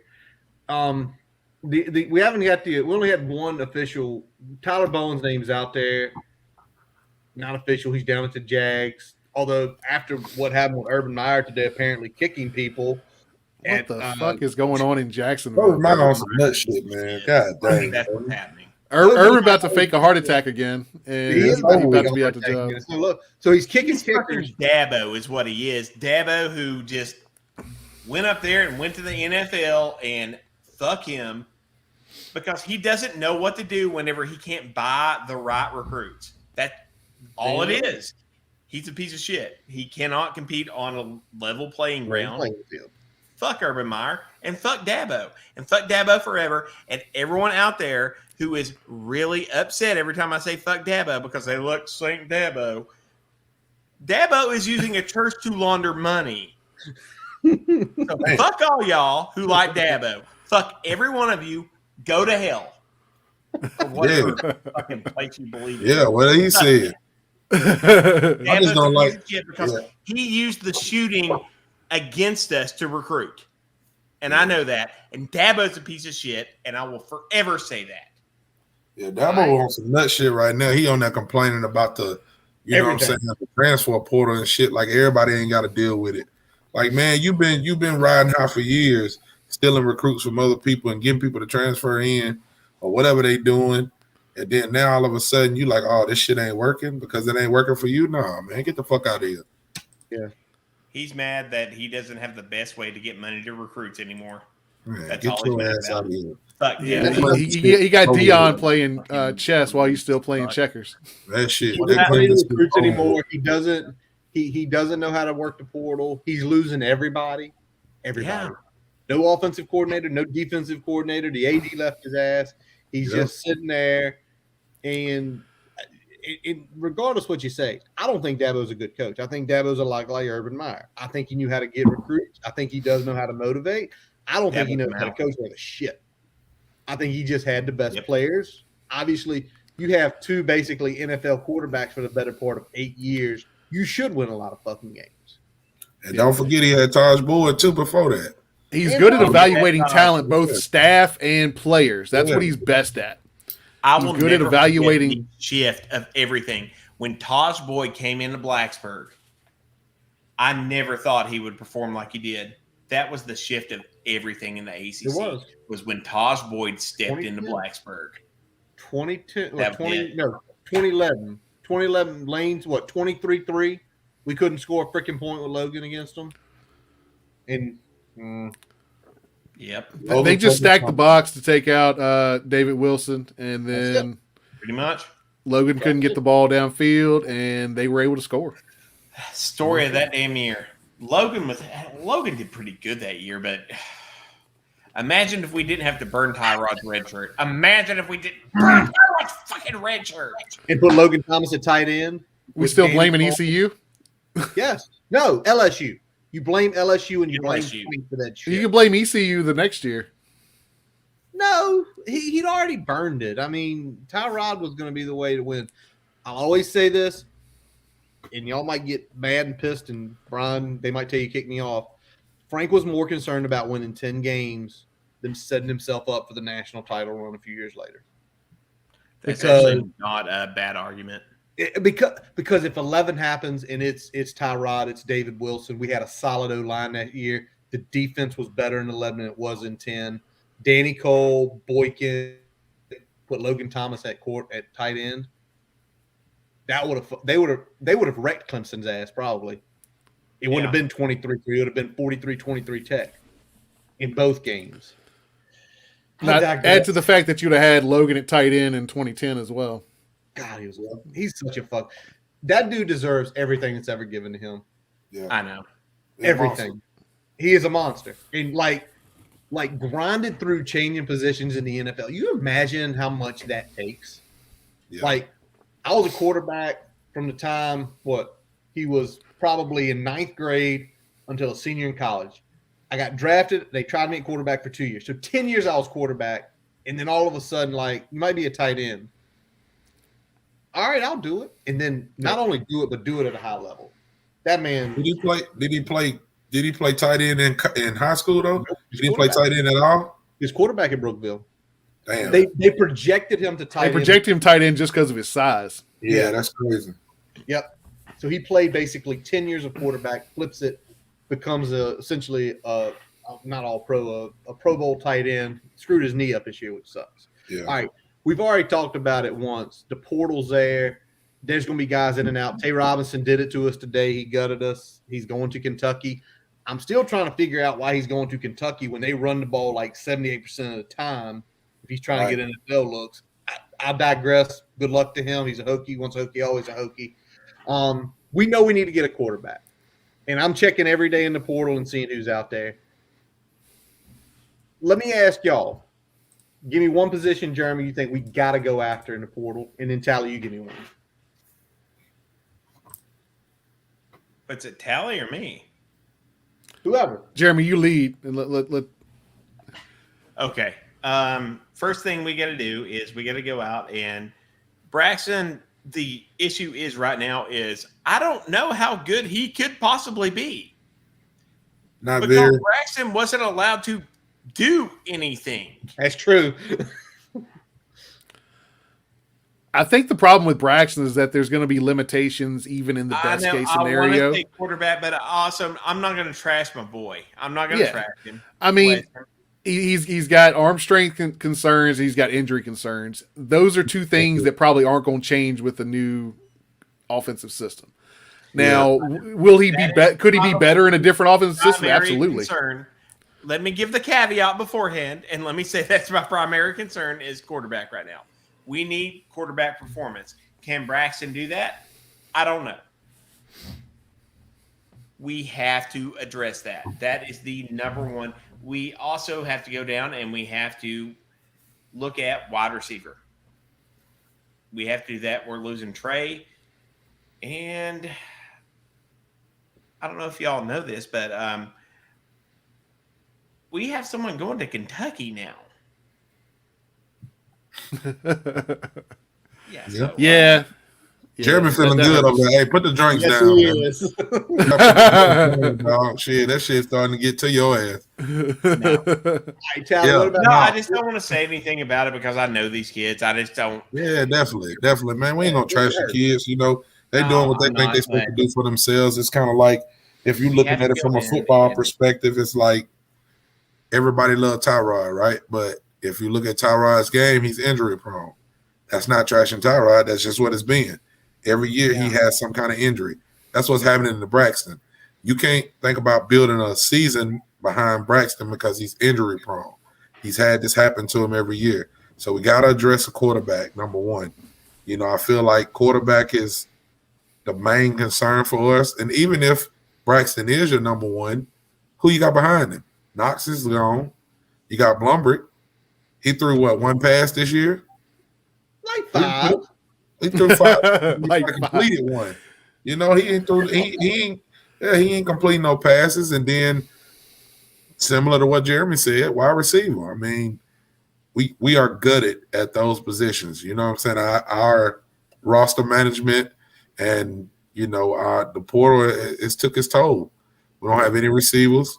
I ain't gonna say we don't have any receivers because a lot of those kids that are there, The young. I feel like they work hard. We just don't know what they can do. We haven't seen them, and we're not gonna have a lot of experience. You know, if Caleb Smith is still there, what is he? He looks good in some games, but we're not throwing him the ball. We seen Lofton a little bit. We seen Jones a little bit. Man, we got to get some receivers in there to help them. So, quarterback and receiver. That's my answer. I'm with that. Like Tay, he needs a quarterback that'll throw to him. Is what I was told. Fucking Tay, he's going to go somewhere, and then he goes to Kentucky. It's not really about that. What's Kentucky have? They're not going to give him all these like highlights. They're not going to give him all this. I mean, they may have given him a good NIL package, but we could have given him that. I don't know what's going on with a lot of the transfer portals, and you can't get in these kids' minds. Yeah, I mean, some of it's SEC. I mean, I think the eyes that the SEC brings to your game, regardless of whether you're getting a bunch of touches, there's a lot more eyes, both NFL and otherwise, on those SEC games. So that I think that matters. Yeah, I don't never really, like I said, it's hard to talk about that stuff without like really calling a kid's name and, getting involved in their shit. But it's like when Hazleton was at Virginia Tech, I totally understand why you want to leave, because of the coaches or you got some shit going on that you don't like, or they're saying that you're a certain type of person. Or I wasn't behind the scenes. I don't know exactly. I just know the stories I hear. But you leave and go to Mizzou. And what do you really do there? Like, it's so many places I feel like he could have shined, even if it wasn't Virginia Tech. Like, just being in the SEC don't get you paid, It's true. It's true. That's just how I feel, Like, I feel like if Hazleton would have stayed at Virginia Tech, I don't know what would have happened for him. Go ahead. No, I was just going to say, I think it was just the way the coaching staff was. Yeah. I think that's one of the bigger pieces was the former coaching staff. And I think with Tavion now, I think he just again, I kind of joked he's going to Kentucky where they run the shit out of the ball.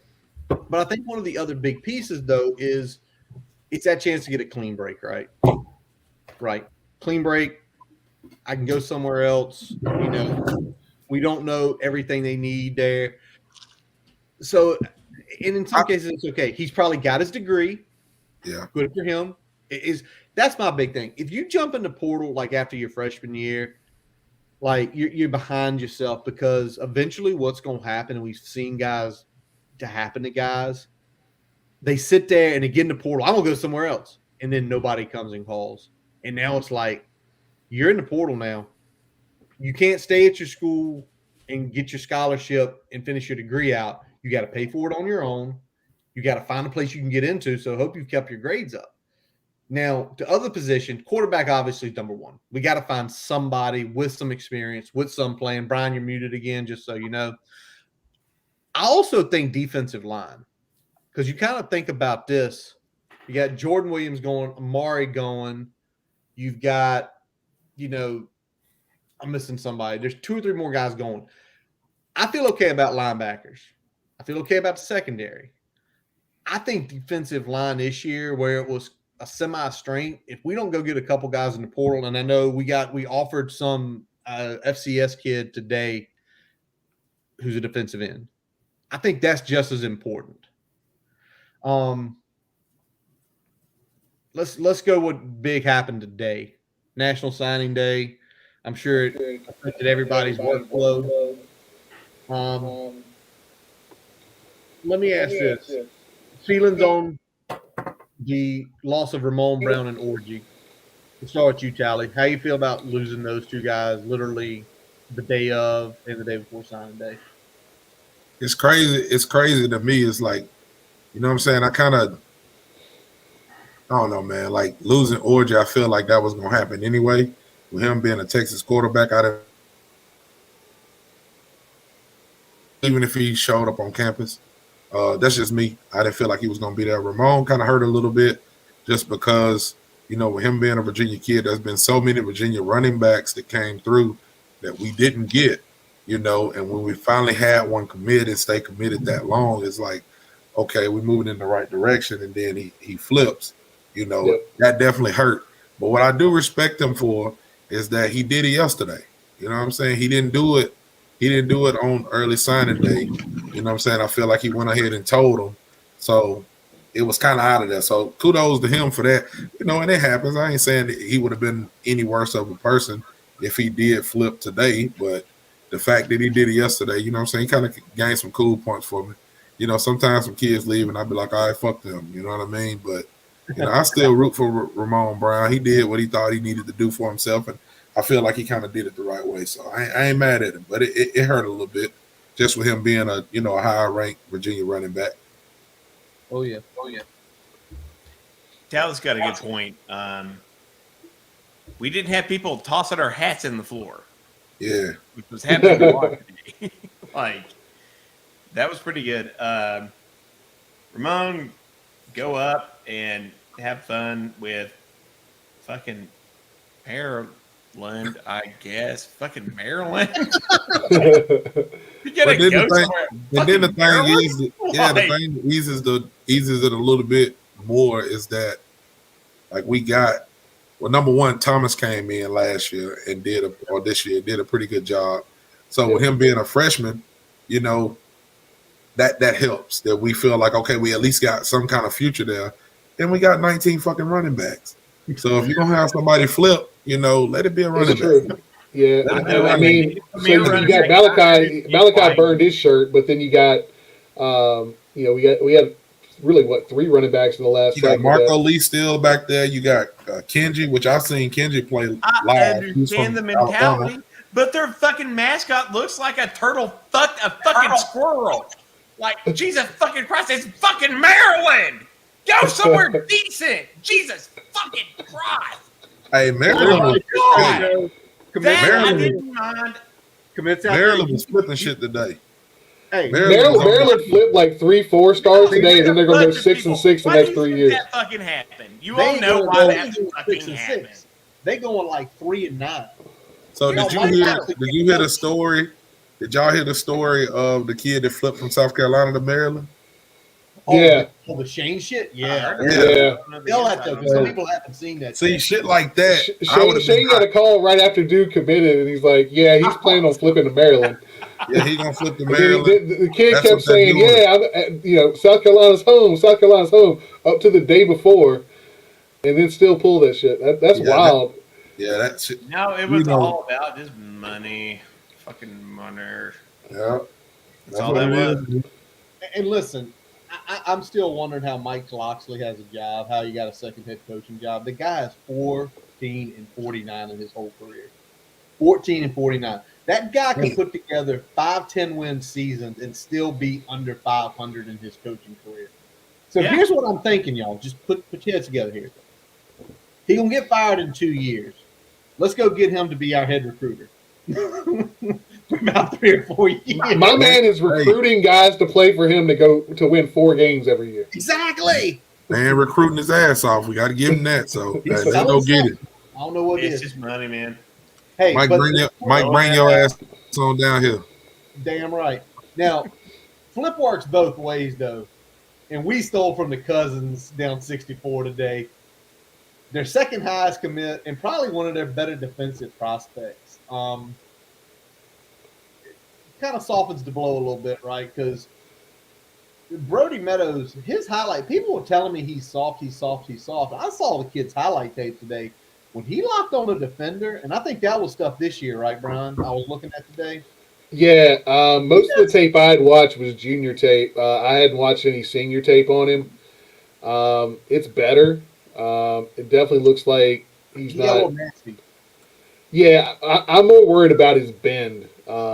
Exactly. He's not very flexible. He doesn't look like he's very quick out of his stance. So we'll see if that can be improved. I mean, Curtis, that's you had something one that you can person coach. telling you he was soft. Curtis, you had one person. True. That's true. Out of all your friends, nobody else. That's true. Everybody else that you know just said that he's stiff, and he's not. He's slow, but he's 6'7", 300 and some pounds, or 300 pounds. But I don't think he's soft. Like you said, kind of watching some of his stuff, I don't think that he's soft. I just think that he's not very athletic, but he's got stuff that you can't teach. So if he gets with the right coach, I think some good stuff can happen. And like I told people, as long as we still him, I'd rather take a no-star kid from Virginia than go to fucking Germany and get a player. Why the fuck would you go to Germany to pick up an offensive lineman and you're in Virginia? You know how many white boys that's corn-fed out there that you can open the door and say, hey, come in here and block, and you go to fucking Germany to get a player? What the fuck are we doing, man? Es in my scheiße. Fuente and Corn were playing that 4D chess, man. Man, They were like, nah, you know where no one's looking? No one's looking in Germany. We're going to go get a Germany kid. That's where no one's looking. We can win that battle hands down.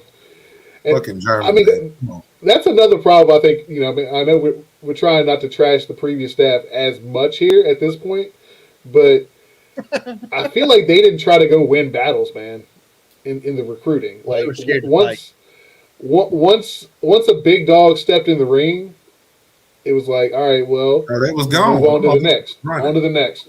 Yeah, it was out of there. That was the stories, right? You'd hear them be like, "Oh, well, Clemson like what? Sherrod Covell was that way, right?" That's the stories we heard. Yeah, like Clemson started. As soon as Clemson gave him a committable offer, we backed off. Scared as fuck. And see, that's where you get the mindset of that.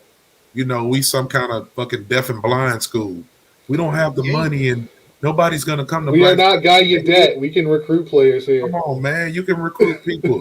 You can recruit players. You got to build some relationships. You got to get out here and go to the barbershop and the barbecues and bullshit like that. You got to be able to talk with some of these kids, man. Like, you got to be able to go into their houses in these bad neighborhoods and feel at home. That's what it is. Fuente was not that guy. You know what I'm saying? And no disrespect to him. That man, he like I said, he had a job to do. He didn't do a fucking good job of it, but he had a stick in his ass. You know what I'm saying? Like, I know if he came to something, and I'm not like some, hard ass or something like that where I can just go anywhere and ain't scared of shit. No, I'm scared of a lot of shit, but you already talked about West Virginia. If I gotta go somewhere and do my job, I'm gonna go somewhere and do my job. You know what I'm saying? I done delivered some cars to some fucked up ass places. Seriously. Again, y'all know where I'm from. Yeah. Hey man, I need you to deliver this car and I need you to pick this up. And I done did it. I worked for AT&T for a while. I had to go in people's houses and sell them cell phones.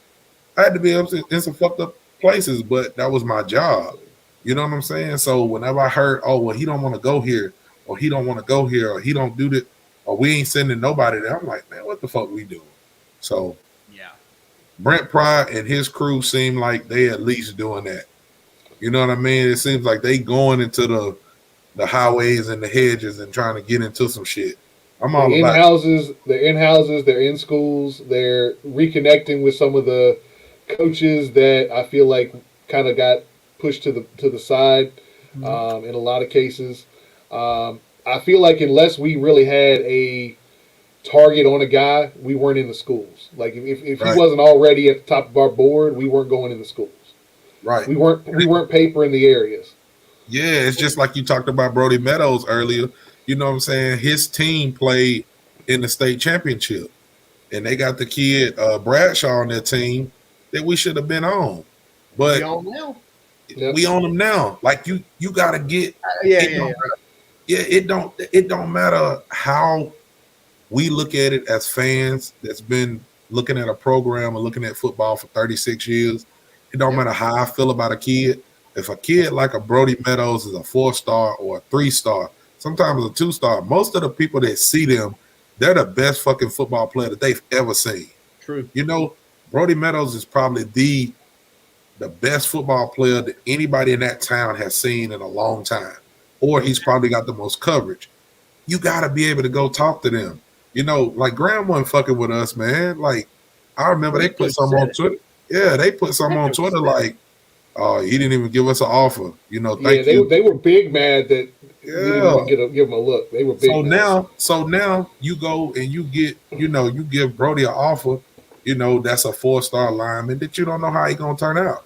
You give him an offer, and then now we in the running for the Bradshaw kid, who I think is gonna be like a Daz Newsome type player. Yeah. We missed out on Daz because we slow playing. Yep. You know, look at the kid who they played against in the championship. What's the Kings for? He played somewhere. Whoever Graham King played. William. King The William. kid that's going to Wake Forest. Beast. He a beast. You know what I'm saying? Like we ain't even offering kids like that. So when you get people like Brennan Hill who talk about, stars don't mean nothing. I think what he really is trying to say is there's a lot of kids in a lot of places that y'all know that y'all have walked in Virginia that people just ain't highly recruiting that we can get and we can bring the Tech and they can show out, man. They really could, because if a Daz Newsome would have got the Virginia Tech, I feel like he could have did exactly what he did at North Carolina. Who cares about what his rating was? What was his rating? Probably an 83, 84? No. Fuck out of here. Actually, a legitimate point, and I agree with you 100%. My issue with what B Hill does is it is full. Oh, no, stars don't matter. No, it's all this. No, he is right to a certain point. Yeah. To a certain point. Dead on. Because there is a lot of under-recruited talent around that is so fucking good, especially in the 757 and 804. They are so goddamn good. But they're under-recruited. But that goes for a lot of other places. Mm-hmm. Yeah. But the amount there, oh my God. It's a hotbed. We have to actually go in and we actually have to take these kids and develop them and take them, bring them in, and get them into our culture. Yeah, you got to think about it. Our offensive lineman, that we've had for the last couple of years. Who was our best offensive lineman last year? Christian Dershaw?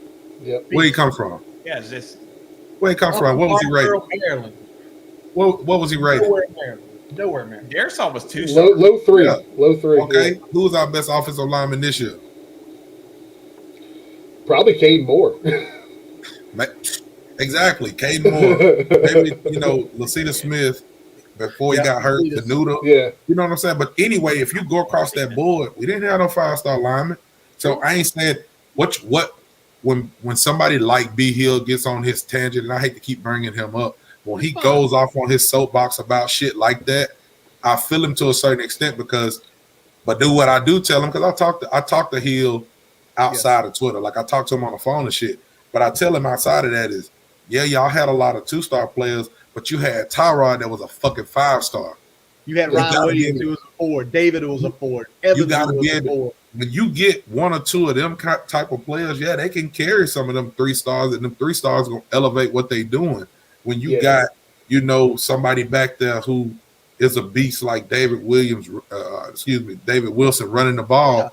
Yeah. That the line just they meshed together and they did what they had to do for him to get his yards. So and I can speak to that because I played on some lines in my day that across the board they weren't good, but when you got a running back behind you that's kind of game changing, you make things work. You work as a unit a little bit better when you know a guy behind you is probably going to make a play for you if you aren't quite where you need to be.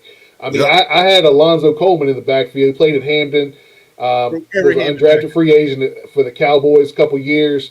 I blocked for him in high school, and we didn't have the best line, but when you got somebody like that behind you that you can make a play, you give it a little bit more, and you communicate a little bit better with the guys around you, and it just comes together sometimes.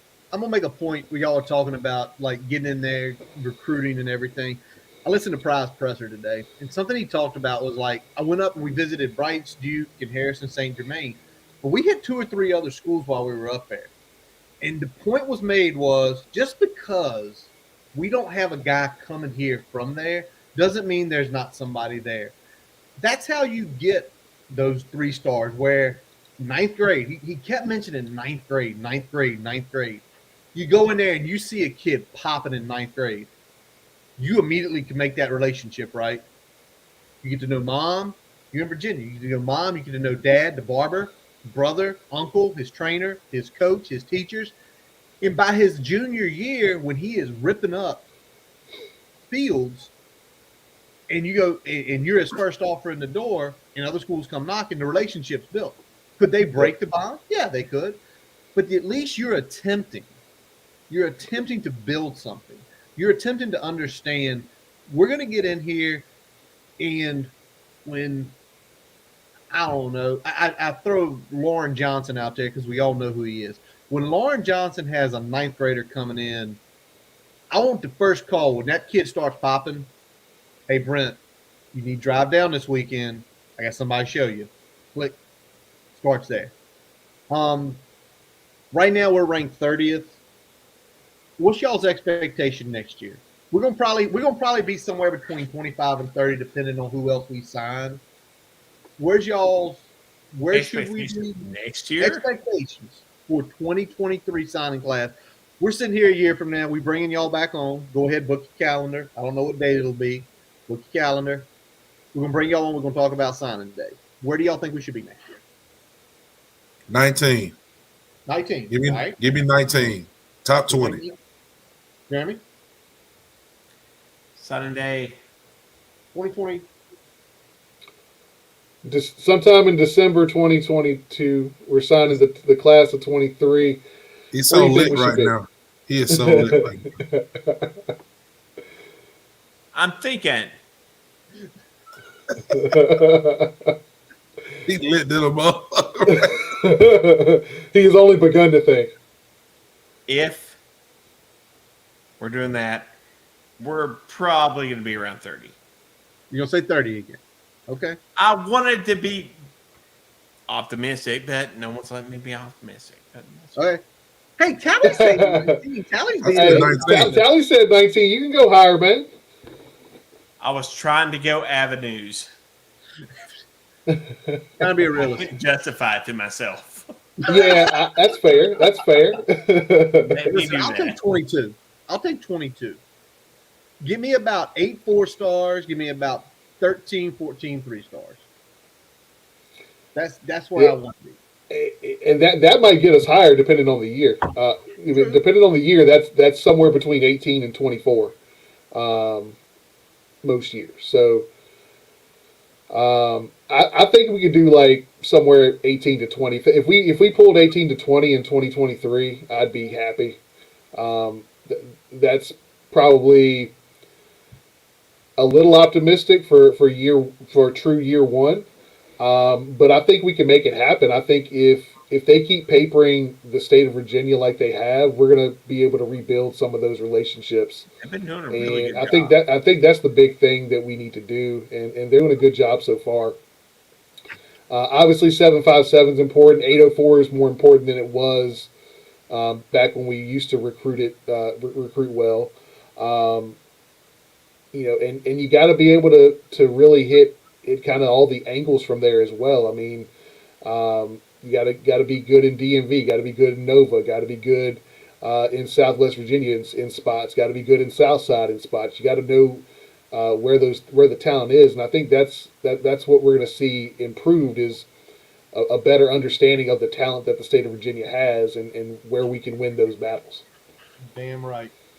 Yeah, It's it was also pretty much because everything came down to the fact that we did not recruit the state of Virginia as much as we should have.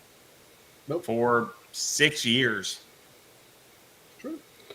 Yeah, We saw We our fucked best. up. We've Man, seen in the probably end, our we best. fucked up, and we're all learning. And we were at the turn of the century, we were the most well-funded fucking football program ever. And we're learning right now. That's where we fucked up. That's what Yeah. killed me. Put the drinks down. Well, Put them down. it is truth, man, because 15 years ago we had the fourth highest paid coaching staff in the country. The fourth Yeah. highest paid No. coaching staff in the country. He's going along with what I'm saying. No, me and you, Jeremy, me and you've touched this numerous times, usually slightly inebriated. We literally had it been there. ahead of even the SEC at the time, and we Wasn't there. weren't. We It was didn't literally- care. it was like I'm not going to USC talk about Jim Weaver and how Yep. Jim Weaver is terrible. I'm not going to do that because he's passed, and I'm not going to say anything about how he's terrible. Curtis, just show him the Hokie Respect Cup again. Just show him the Hokie I'm not Respect going to Cup. do that. I'm not doing it I am because Jeremy will start turning shit over. All right, let me ask you this, guys. First of all, have we announced the spring game day yet? Have we got? We're the going to date have a yet? spring game. That's We are going to amazing. have a spring game. We are having. It will be televised on the ACC network as well, so we just don't have a date for it yet. Oh, Money. That is. That's money. excellent. Ooh. What we were just talking about. Yep, it's going to be on TV, and we're going to have one. And I want to know the date. It's one of those things. I joked with Brian already. Like, we need to know this date ASAP so we can go ahead and put our hall passes in for that Saturday. I'm coming up there. I ain't gonna be here. I'm coming for the spring game. So, Yeah. like, Come spring on. game. I just I buy tell drinks people, for fucking everyone on spring game. everybody, There we go. spring game. I'll tell any Hokie fan. Half the time, What is- I don't actually make the spring game because I am passed out by the time it's spring game time. We are shocked. We are not shocked. It's one of the funnest things I've ever been to. Because Spring game's a good time because it's relaxed. Like you go, you still get all the fun of the tailgates. You get all the fun of that shit. You get to interact with players, but you don't have to there's no stress of the outcome. Yeah.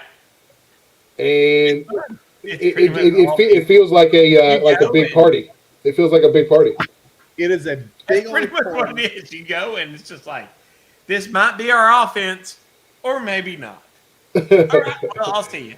One of those guys is starting at quarterback. I don't know which one. And you get on the field, and that's where we met Tap. Was at Spring Game 2016, and he's literally, I kid you not, Tally. The coolest part is we met Luther Maddie, we met Daddy, all the Edmonds brothers. Everybody's so cordial. You get on the field, man. They'll chat with you. They'll take pictures. You want an autograph? They'll do anything. And me and him, we're rolling, and I caught out the corner of my eye, and I say, Brian, that's Daryl Tap. Brian peeks over my shoulder. He's like, oh, shit, that is Tap. He got his son on his back, passed out in a little light carrier. And I'm like, dude, it's Tap. We got to go walk and talk to him. And, dude, we went up to him, and, man, he took pictures with us. He chatted us up 4 or 5 minutes. 5 minutes. Oh, my God, it's fucking awesome. But so anybody out there listening, go to Spring Game. It's worth it. It's a great atmosphere.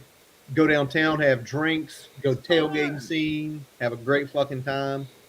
Go to it. It's going to be on TV, so DVR it so you can actually come back if you don't get too inebriated and figure What's out. a DVR, man?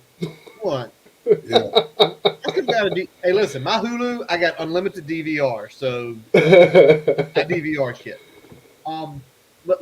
Let's end it here, y'all. We've been damn near going 2 hours. This has been a fucking blast. Before we get into the fun stuff, what's your expectation, Tally, for 2022? To get me to a bowl game, man. Win 6 games, get me to a bowl game. All right. Jeremy, expectation for 2022? We'll go to a bowl game. Bowl game. I want to have higher expectations, but I think what we've talked about here tonight, it's a lot of roster mismanagement. Now, don't get me wrong. If you talk to me in 6 weeks. If we've crushed that portal, Right. like If Cameron Ward signs on to be a Hokie, shit. then I might change my tune here. I'm kind of with y'all on the bowl game. I think we might could get to 7 just because of how weak the schedule is next year. Right. But 7's kind of my ceiling in terms of expectations right now because of the roster. But like as Curtis was saying, if we get Cameron Ward, we get a couple other guys at wide receiver, we get a offensive lineman and a defensive lineman come in, I feel a little bit different, especially if those guys are higher caliber players. We going to Charlotte if that happens. We going fucking Get the Charlotte. last one. I saw we threw the offer out to Cameron Ward today, so that's good. I know I want it to happen, but Hey, listen. It can happen. It's a low potential, but it can happen. Yeah. All right. I'm gonna throw this one. You're gonna miss it if you don't take the shot. So It's true. I'm glad we took the shot. I'm gonna throw this one to you, Tally, because obviously we're all same age, and this is like those cool things. We all have those things. What's been your most memorable experience as a Hokie fan? Man, probably my first game in Lane was 2016. Me and one of my homeboys, he's a Hokie fan as well. Like, we went to college together. We came to the Miami game. I think it was a Thursday night game. Yes, it was. And we beat the shit out of them. It was my first, time in Lane, first game live. So that's probably my most memorable experience to this date so far. All right. My next one is going to be when I meet Jeremy. Oh, Jeremy, what about you, man? Because you've been, close to basically, 17 years of going to games and shit? What's been your most memorable experience? honestly, All of them. Because you got a ton. When Danny Cole caught the pass at that fucking Sugar Bowl, I was indignant as shit the entire time. The next day, that was the worst part. Was I had people coming up in New Orleans being like, "You won that game. You won that game." It was just like, "Yeah, I know we won that game," and then I puked my fucking ass off the entire way back home. I don't know if it was alcohol poisoning or the fact that I ate a lot of raw oysters. I don't know what to tell you. Combination. But I puked my ass off all the way from fucking New Orleans to fucking Blacksburg over that fucking Sugar Bowl. But you know what? I wouldn't trade it for fucking anything in the world. Everybody, Fuck Michigan and fuck all of them. Fuck the Pac-12 refs. Danny Cole caught that pass. Fuck all y'all. He did catch that pass. Not even a lie. Yeah, everybody knows Danny Cole caught that ball.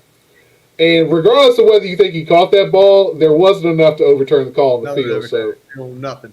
As soon as that thing was called. Well, listen, Jeremy, Talley. Oh, and by the way, it came out later that the Pac-12 refs. Oh, it went off to someone who was a Michigan fan later. Actually, a Michigan graduate who made the call on that one. And they got in trouble. Yes, they did. Our bowl game was decided by a Michigan fan. They fucked us. I'll eat their face. They fucked us. I'll welcome the day I see them. the crown gonna come back out. Oh, shit. Well, listen, Talley, Jeremy, this has been 2 hours of exactly what I thought it'd be. A lot of fucking fun, a lot of shenanigans, a lot of good talk. We really appreciate you guys joining us. And we will have you guys back again.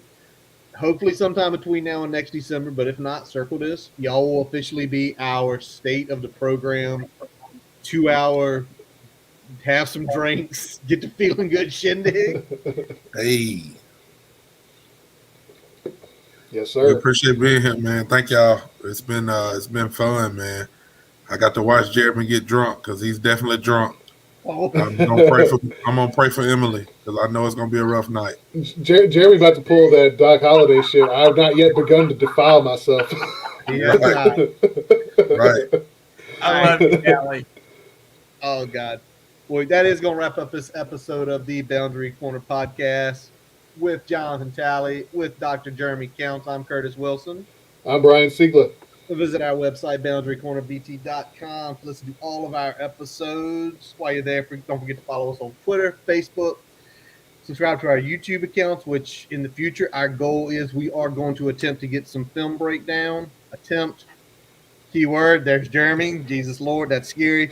Subscribe to the podcast on your favorite podcast source, Amazon, Apple Music, or Spotify. We always let our buddy Jason Long, who lives down in the Roanoke Valley, play us in, play us out. We thank you for listening. And as always, y'all ready, boys? Let's go! Hokies. Hey. Empty dicks, full hearts.